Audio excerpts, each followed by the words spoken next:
네, 정치권의 동향을 대기자의 시선으로 짚어보는 목요 정치클럽 기자 대기자 시간입니다. 오늘도 최병묵 전 TV조선 해설위원, 성환용 한겨레신문 선임기자 두 분과 함께하겠습니다. 두 분 어서 오십시오. 반갑습니다. 네, 안녕하세요. 네, 오늘은 성 기자님께서 발제해 오셨죠? 예, 어제 개각을 했죠. 국방부, 문화체육관광부, 여성가족부 이 개각에 대한 평가하고요. 또 북한하고 러시아 정상회담에 대한 여야 간의 좀 책임 공방 같은 게 좀 있는 것 같습니다. 이런 전국 현안 가지고 얘기를 해보면 될 것 같습니다. 알겠습니다. 말씀하신 대로 윤 대통령이 어제 2차 개각을 단행을 했습니다. 이명박 박근혜 정부에서 주요 역할을 이제 맡았거나 또 강성 우파적 시각을 보여온 인물이다. 이런 이제 그 평가들도 받고 있는데요. 이제 야당이 구한말 인사다, 좀 퇴행적인 인사다 이런 뜻도 들어가 있지만 이게 또 이제 줄임말입니다. 구태 인사, 한심한 인사, 또 막말을 이어온 인사, 여기에 이제 구한말 인사다라는 이제 뜻이 담겨 있는 건데 철회해야 된다 이렇게 이제 비판을 하고 있고 여당은 적재적소의 인재 배치다 이렇게 이제 평가를 내놨습니다. 2차 개각 두 분 어떻게 보셨을까요? 먼저 최 의원님부터 들어볼까요? 사실 그 정부의 개각에 대해서 야당이 잘한 개각이다 이렇게 얘기하는 경우 거의 없습니다. 그렇죠? 네네. 역사적으로 보면 그렇습니다. 그런 점에서 이번에도 야당이 비판하는 건 저는 당연하다고 보고요. 네. 다만 그 비판을 받을 때 과연 진영 논리가 아니고 정말 일반적으로 국민들이 어떤 생각을 할 것인가. 그러니까 민심이라는 것이 중요하죠. 과거 정부에 보면 개각을 해가면서 사실은 국면을 바꿀 수도 있고요. 네. 그 개각에 대한 일반 국민들의 평가가 좋아지면 그 어떤 정권이 그걸로 인해서 도움을 받기도 하고 그래서 이제 국면 전환용 개각 이런 얘기도 굉장히 많이 아마 그렇죠. 들어보셨을 네. 겁니다. 그런 차원에서 본다면 민주당이 어떻게 평가하느냐 그리고 집권당이 또 이 부분을 어떻게 옹호하느냐 이런 건 중요한 게 아니고 민심이 어떻게 움직일 것인가 하는 것이 이제 중요한데 저는 다른 사람보다도 이제 신원식 의원의 경우에 과거 막말을 했던 부분이 지금 이제 논점이 되고 있어요. 네.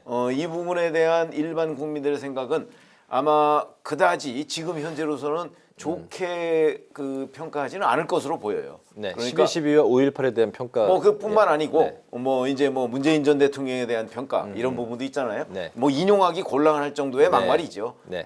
그래 이런 부분에 관해서는 신원식 의원이 아마 분명하게 본인의 입장을 얼버무리지 말고 설명을 해야 될 것이고 네. 그런 부분에 관해서 국민들의 양해를 구하거나 아니면 본인이 사과해야 할 부분이 있으면 사과를 해야 될 것이다 이렇게 생각합니다. 네, 유인촌 장관 후보자, 유인촌 장관의 김행 경우에는 후보자는, 이제 재수다, 장관 재수다. 그래서 이조 부총리에 이어서 또 장관 재수냐, 이렇게 얘기를 할 수 있는데, 네. 글쎄요, 그거야 다시 기용할 수도 있죠. 그러나 이제 유인촌 전 장관, 지금 장관 후보자가 앞으로 어떤 역량을 보일 것이냐 하는 부분에 관해서 저는 국민들의 평가가 있을 거라고 봅니다.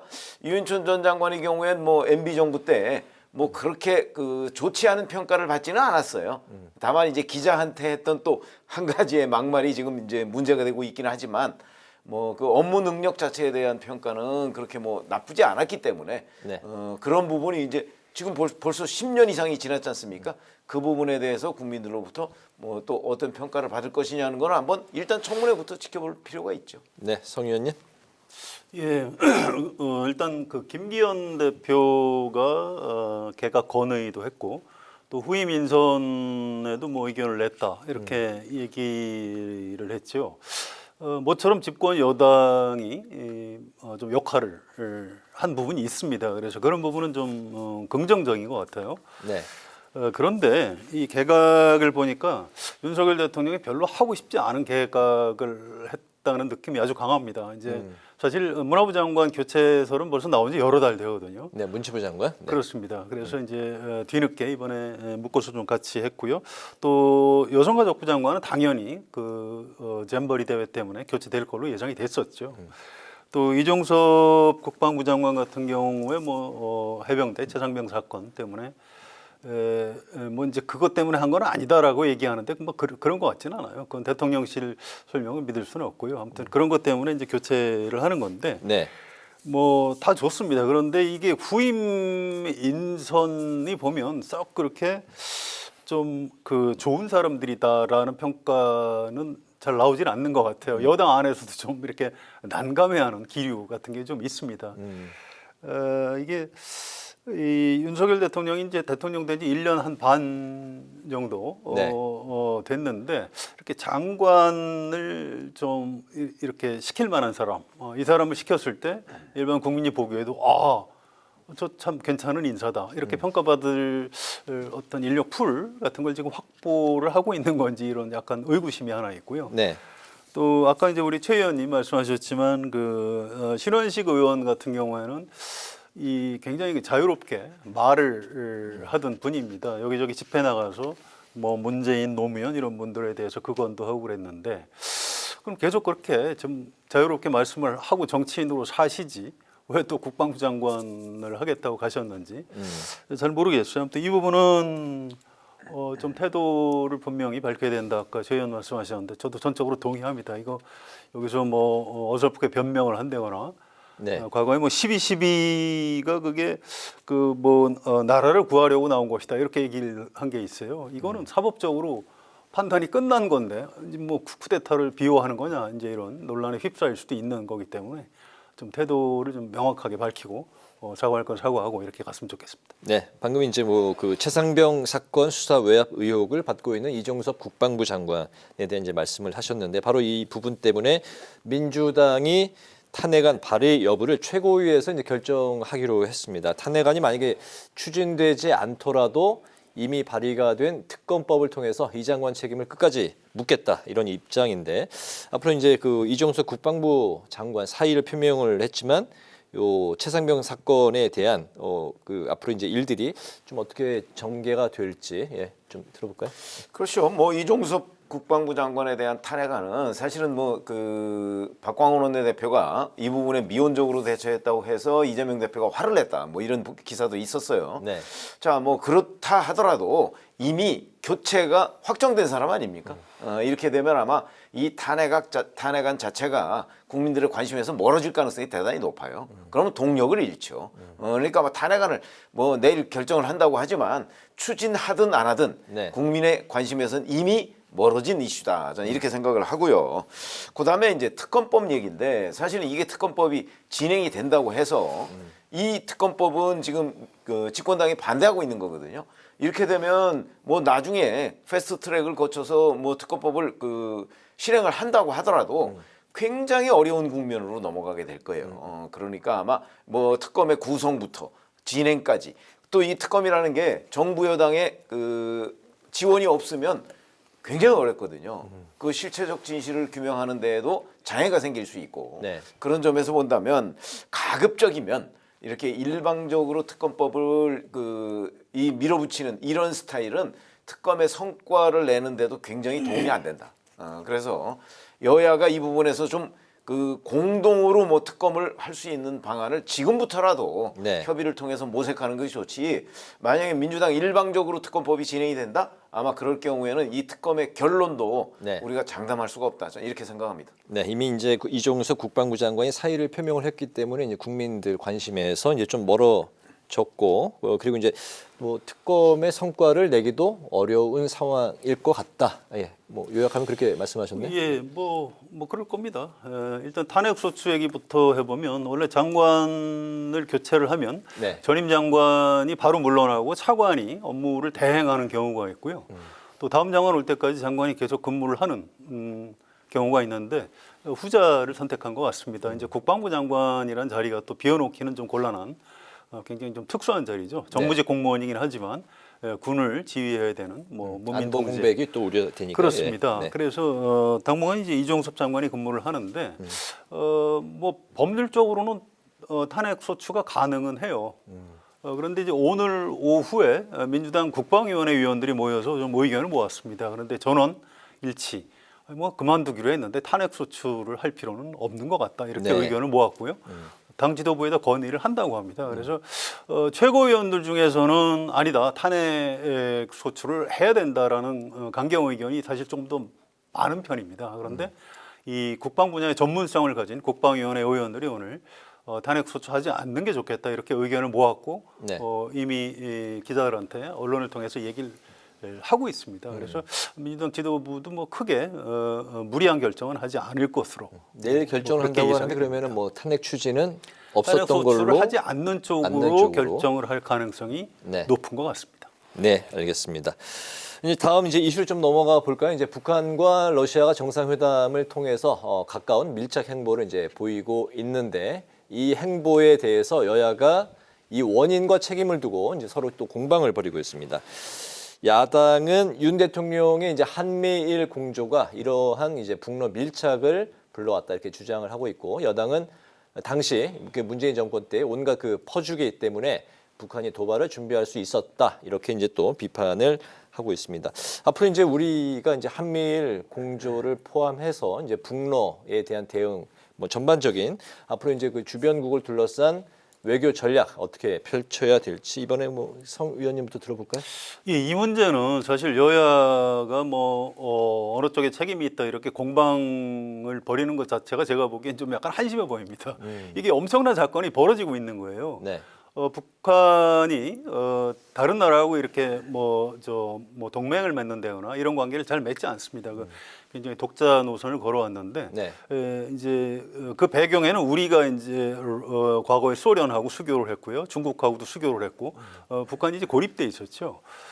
그런 상황이 이제 몇십 년 쭉 오다가 최근에 이제 러시아하고 북한이 이렇게까지 가까워진 게 이게 어디까지 가는 것이냐에 대한 관측들이 다릅니다. 미국의 전문가들하고 우리나라 전문가들도 좀 판단이 다르다고 그래요. 그래서 네. 굉장히 예의주시해서 지켜봐야 될 대목이고요.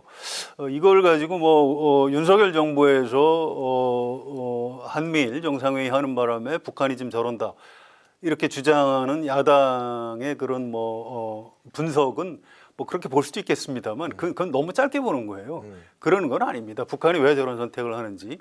지금 뭔가 전 세계 국제 질서가 큰 판이 지금 움직이고 있을 가능성이 굉장히 큽니다. 그래서 이건 뭐 책임 공방 벌일 일이 전혀 아니고요. 또 지금 정부 여당에서도 이건 뭐 문재인 정부 때 북한 퍼주기 한 거 아니냐 이런 주장을 하면 안 되는 겁니다. 우리나라 역대 정부 뭐 보수 진보할 것 없이 남북 관계 개선을 하고 북한 비핵화하는 거는 공동의 목표였습니다. 바로 전임 문재인 정부 또 지금 윤석열 정부까지도 마찬가지예요. 윤석열 대통령도 북한하고 대화 또 비핵화 협상은 해야 된다라고 얘기를 하고 있지 않습니까? 그래서 이렇게 어떤 전 세계적인 그 안보 지형에 어떤 변화가 있을 때 오히려 저는 대통령이 야당 의원들이나 정치 지도자들을 좀 불러서 좀 설명을 해줬으면 좋겠어요. 우리 국내 전문가들은 이렇게 보는데 우리 야당에서도 좀 협조를 했으면 좋겠다. 이런 모습을 보면 우리 국민이 좀 더 안심을 할 수 있지 않을까 이런 생각을 좀 해봅니다. 뭐 일명 뭐 협치와 대화의 그 정치를 말씀하시는 그렇습니다. 것 같은데. 특히 이 안보 분야에서는 지금 일반 국민들이 불안하거든요. 뭔가 뭐 김정은 위원장이 열차를 타고 뭐 어딜 왔다 갔다 하고 이게 도대체 무슨 일이 벌어지고 있는지 사실 언론 보도만 봐가지고도 정확히 알 수가 없거든요. 네. 두 정상이 무슨 합의를 했는지 한참 지나서야 이제 나타날 텐데 굉장히 좀 불안하죠. 이럴 때 대통령이나 정치인들이 할 일은 국민을 좀 안심시키는 일이 아닌가 생각합니다. 네, 세계 질서가 뭔가 이제 변화가 많고 재편되려는 이런 움직임, 이런 이제 시대에 그 국민을 좀 안심시킬 수 있는 대통령의 어떤 리더십, 정부의 리더십, 글쎄 그렇게 얘기하면 그게 좀 막연한 얘기일 수도 있어요. 왜 그러냐면 우리도 지금 북한과 러시아 간에 어떤 일이 벌어지고 있는지 우리뿐만 아니고 아마 미국도 잘 모르는 것 같은 느낌이 들어요. 이제 외신 보도 등을 보면 네. 미국도 뭐 예의주시 얘기를 하고 뭐 좌시하지 않겠다 그러는데 현실적으로 좌시하지 않을 방법이 또 마땅하지가 않아요. 뭐 유엔 제재 같은 걸 지금 다 거의 무력화시키는 수준으로 러시아가 북한과 지금 무기 거래를 할 것 같은 인상이잖아요. 물론 구체적으로 어떤 일이 앞으로 벌어질지는 모르지만 그런 점에서 본다면 결국 우리 정부가 뭐 여기서 지금 뭐 어느 정부 때문에 이렇게 됐느냐? 저는 그렇게 보지는 않고요. 결국은 북한 때문이죠. 북한은 끊임없이 핵 개발하고 무기 개발하고 그다음에 뭐 지금 우크라이나가 북한의 포탄, 그러니까 러시아의 포탄을 빼앗아서 확인해 보니까 이게 북한 거라는 거 아니에요. 네. 북한의 그 재래식 네. 포탄 뭐 이런 거라는 거 70년대 80년대에 만들었던 거. 그러면 지금 무기 거래에 새삼스럽게 지금 얘기 나오는 게 아니고 이미 북한과 러시아가는 무기 거래가 지금 있었던 거예요. 그러면 앞으로는 이제 북한은 더 첨단 무기들을 러시아로부터 지금 기술을 배우기 위해서 노력하고 있는 그런 과정이란 말이죠. 네. 그러면 지금부터 뭐 새롭게 뭐가 그 북한과 러시아 간에 뭐가 있는 것 아니냐, 이게 아니고 저는 이미 있었다고 보이고요. 네. 그러면 앞으로 그런 것들이 점점 더 발전해 나갈 텐데 그러면 이걸 우리나라 혼자 힘으로 뭘 어떻게 저지할 수 있겠습니까? 결국은 미국과의 공조, 그다음에 유엔과의 공조, 뭐 유엔 지금 대북 제재를 위반하고 있는 것으로 보이잖아요. 뭐 그 길밖에 없는데 그것도 사실은 뚜렷하게 저지할 방법은 마땅하게 없습니다. 그런 것들이 이제 우리가 한계죠. 그러니까 끊임없이 뭐 미국 유엔과의 공조를 통해서 뭐 러시아, 북한에 대한 압박은 또 그 자체로서 한계가 있으니까 네. 뭐 러시아에 대한 압박 뭐 이런 걸 해나가는 외에 현실적으로 뭐 무슨 대안이 있겠는가 이런 생각은 듭니다. 이런 것 가지고 국내에서 뭐 어느 정권 탓이냐, 어느 정권 탓이 아니고 북한 정권 탓이죠. 저는 그렇게 봅니다. 이런 소모적 논쟁을 좀 그만했으면 좋겠다 이렇게 생각합니다. 네, 소모적인 내탁 공방은 이제 좀 그 자제를 하고 우리 이제 외교 전략이 실질적으로 좀 발휘할 수 있는 그런 방향을로 나아가야 되는데 그게 이제 어떤 그 뚜렷한 그 돌파구가 좀 그 쉽게 보이지는 않는 상황이다라고 이제 말씀을 이제 하신 것 같습니다.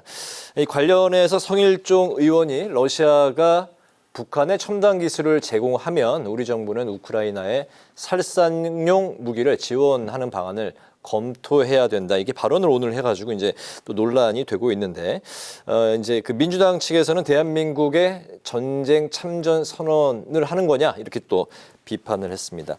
국민의힘은 이제 당의 입장이 아니고 이제 개인 생각이다 이렇게 이제 좀 일축하긴 했는데 두 분 오늘 그 성일종 의원의 발언 좀 어떻게 보셨습니까? 바로 이런 걸 하지 말자고 제가 아까 말씀드린 거예요. 우리 정부 입장은 우크라이나에 전쟁 무기 지원하지 않는다는 것 아닙니까?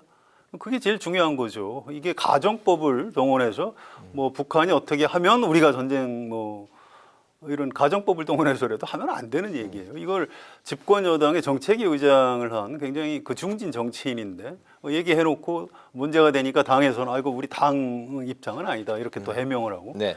이게 좀 곤란한 겁니다. 물론 이제 윤건영 의원은 거기에 대해서 뭐 야당 의원으로서 아이고 곤란하다 이런 식으로 비판을 할 수는 있겠어요. 아무튼 이런 식의 이 전쟁 또 정부의 어떤 안보 국제 정치에 대한 기본 입장을 가지고 여야가 공방을 벌이는 건 별로 좋지 않은 모양인 것 같습니다. 네, 최 의원님은 어떻게 생각하십니까? 그러니까 성일종 의원의 그 발언 의도는 이런 걸로 보여요. 그러니까 이제 북한과 러시아가 이 첨단 위성 무기 같은 걸 뭐 서로 기술을 주고받고 할 경우에 우리가 네. 그 러시아에 대한 압박을 강화해야 되는 것 아니냐. 그 중에 하나로 뭐 우크라이나의 살상용 무기 뭐 이런 거를 지원하는 방안을 한번 검토를 할 수 있는 건 아니냐. 이러면은 러시아에 대한 압박이 되지 않을까. 아마 이런 판단을 한 것으로 보이는데 네. 글쎄요. 그게 과연 우리가 단독으로 해서 러시아에 대한 압박이 될까요? 저는 별로 안 될 거라고 봅니다. 그런 관점에서 본다면 아까 전 질문에서 제가 말씀을 드렸듯이 이런 문제는 미국과 공동으로 대처 이런 것들이 오히려 러시아에 대한 압박이 될 것이다. 이렇게 생각합니다. 알겠습니다. 오늘 이 마지막 이슈를 이제 다룰 텐데 민주당 이야기입니다. 그 중에서도 이제 이재명 대표에 대한 이야기인데 이제 단식 15일째에 접어들었는데 이쯤 되니까 이제 민주당이 체포 동의안이 만약에 국회로 넘어온다면 부결 당론화를 이제 채택하는 쪽이 아니냐 이런 그런 쪽으로 좀 그 주위에서 해석들이 좀 나오기 시작하고 있는 것 같습니다. 또 이제 더불어서 표결 보이콧을 이제 주장한 것 같다. 뭐 이런 해석도 나오고 있는데 여기에 대해서 같은 민주당의 이제 조응천 의원이 그렇게 된다면 당이 큰 분란에 처하게 될 거다. 이런 또 이야기를 했습니다. 민주당이 이제 조만간 체포 동의안에 대해서 여러 가지 이제 좀 그 대응을 하고 있을 텐데 가결과 부결 사이에서 좀 쉽지 않은 그런 딜레마를 겪고 있는 상황인 것 같습니다. 두 분이 보시기에는 좀 민주당이 어떤 결정을 내리는 게 현명할지 어떻게 보십니까? 이번 마지막은 최 의원님부터 하실까요? 그 사실 민주당에서는 지금까지 이재명 대표가 지난 6월 원내 교섭단체 대표 연설에서 밝혔듯이 불체포 특권을 포기한다는 입장 아닙니까? 그러니까 이미 본인은 밝혔어요.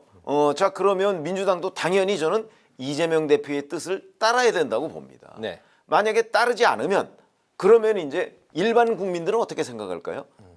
일반 국민들은 이재명 대표가 또 이 본인이 했던 발언을 뒤집는구나라고 생각을 할 거예요. 만약에 체포동의안이 부결이 된다면, 네. 가결이 된다면 민주당이 그 이재명 대표의 뜻을 따라서 뭐 이렇게 가결을 시켰구나, 동의했구나 이렇게 생각을 할 거고, 부결이 된다면 이재명 대표가 이 부결이 배후에 있을 것이다라고 생각하는 국민들이 훨씬 많을 거라는 거죠. 이게 지금의 민주당한테 도움이 될까요? 더군다나 총선을 6개월여 앞두고 이렇게 되면 이제 조홍천 의원이 표현했듯이 이른바 방탄지옥에서 헤어나오지 못하고 있는 거예요. 그리고 그 이재명 대표가 본인의 약속을 또 한 번 결정적인 약속을 어기는 셈이 되는 이런 상황이기 때문에 제가 보건대 이거는 굉장히 위험한 지금 도박을 하고 있다고 저는 봅니다. 그래서 그 친명계를 중심으로 지금 이런 얘기들이 나오고 있지만 이런 게 만약에 현실화됐을 경우에 그 책임은 아마 이재명 대표가 다 뒤집었을 가능성이 높기 때문에 지금 이게 뭐 최종 결론이 어떻게 날지 모르겠습니다만은 아마 그런 부분에서 그 도박과 같은 일을 지금 민주당 친명계가 벌이고 있는 것 아닌가 저는 이렇게 생각을 합니다. 표결을 이제 하게 될 경우에 그 단식이 좀 변수로 작용을 할까요? 예, 아무래도 하겠죠. 뭐 단식하다가 쓰러져서 병원에 실려가고 그런 게 변수가 될 겁니다. 그런데 이거는 검찰이 구속영장 청구를 한다고 발표를 했나요? 아직 안 했을 겁니다. 이 시기가 언제인지도 아직 모르겠고 검찰이 청구하겠다고 발표한 적도 아직 없어요. 그래서 얘기하기가 좀 조심스럽긴 한데 이제 다만 상식적으로 추론컨대 온다면 이제 어떻게 할 것이다 이런 얘기인데요.